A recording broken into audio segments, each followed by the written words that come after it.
Dobrý deň, tu Vexka, vítam vás z nového videa. Dneska si ukážeme, ako si pridať mapu do Minecraftu a Resource Pack. Ja som si tu pripravil mapu One Block a Resource Pack Amethyst Skeletons.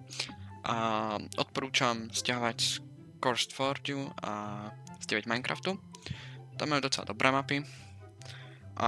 Dobre, už nebudem zdržať a poďme na to. Tak, keď si chceme pridať mapu, začneme mapou, tak si ju najskôr rozklikneme, lebo sa nám dá do zipovaného priečinka. A keď sa rozklikneme, tak si potiahneme tento priečinok, čo je vo vnútri, na pracovnú plochu. Musíme chvíľku počkať, pretože pokiaľ si dáme zazipovaný priečinok do priečinku saves, do ktorého sa potom dostaneme, tak to nebude fungovať. Treba si ho najskôr vytiahnuť, čo chvíľku trvá. A niekedy aj docela dlho. Tak, dobre. Už tu mám ten svet. A teraz toto už môžeme zatvoriť. A musíme ísť do priečinku percento a data percento. Tak. Tu musíme kliknúť .minecraft. No a tuto musíme nájsť ten priečinok saves, ktorý som spomínal. Áno. A tu máme naše všetky svety, ktoré sme si kedy vytvorili, takže prípadne si ho môžem potiahnuť sem a mám tu ten svet. A môžem sa dať naspäť. No a my sem potiahneme teraz tú mapu. Už je tu. Teraz si môžeme už tento priečinok saves zavrieť a otvoríme si Minecraft. Tak, Minecraft som ju zapal, teraz klikneme single player. Mal by sa nám tu objaviť ten svet. A rozmýšľam kde. Tu je One Block Original. A už ho iba môžeme dať, že ideme play. Počkáme, kým sa nám to naloaduje. A sme tu. A vidíte, funguje to tu. Môžeme kopať. Ježišmaria. No, dobre, takže funguje to. A no, teraz to môžete hrať.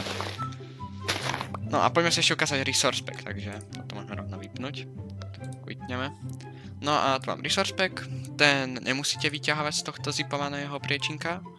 Ale pokiaľ sa ho chcete upraviť, tak ho môžete rozkliknúť. Dokliknete tento folder, tuto Minecraft, Textures, Entity, Skeleton, čo môžete aj upraviť, pokiaľ chcete.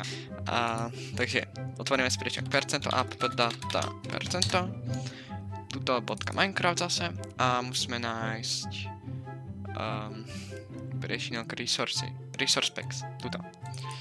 No a tuto máme vlastne všetky naše texture packy a tam si potiahneme ten, ktorý sme si teraz našli. Teda, ja mám Amethyst Skeleton. A to je všetko. Už to môžeme zavrieť, otvoriť si Minecraft. Teraz musíme počkať, kým sa zapne. To som si ani nemusel vypínať. Ale tak nevadí. Tak, zase sa nám zapal Minecraft. No a teraz klikneme Options. Tuto Resource Packs.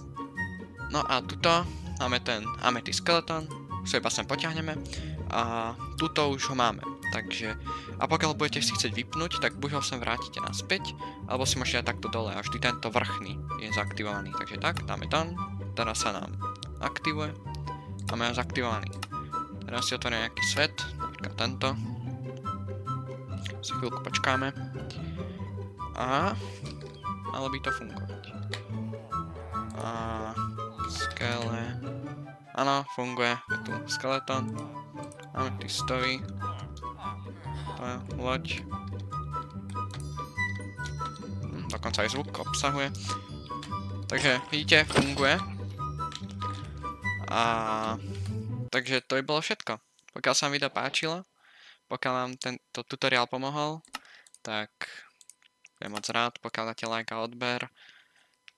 Veľmi mi to pomôže. No a mohli by sme si niekedy aj urobiť tutoriál, ako si urobiť vlastný resource pack. Pokiaľ toto video bude mať 10 lajkov, natočím tutoriál, ako si urobiť vlastný resource pack. Takže neváhajte a dajte like. A uvidíme sa. Čaute!